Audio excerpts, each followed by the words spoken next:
এবার আমার বন্ধু রাজ তার বন্ধুদের কাছ থেকে বিশেষ উপহার গ্রহণ করবে।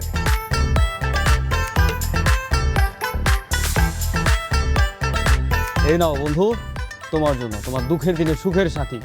কত মেয়ে আসবে যাবে। কংগ্রাচুলেশন বন্ধু, আমার পক্ষ থেকে তোমার জন্য স্পেশাল গিফট। কই হাসি, কই হাসি। ওয়াও গাইস, তাহলে এবার সেই বিশেষ মুহূর্ত। এই মুহূর্তে সেই বেঈমান রিমির কুশপুত্তলিকায় ফাঁসি চড়াবে আমার বন্ধু রাজ। চলো লেটস গো। ভাঙ্গা চুইরা প্রেম মুখে লাথি মাইরা দিছি আমি ব্রেকআপ কইরা চলছা দৌড়ি তানা বানা মিথ্যে মায়া আর চলে না প্রেম মুখে লাথি মাইরা দিছি তাই ব্রেকআপ কইরা ব্রেকআপ তোর সাথে মাইয়া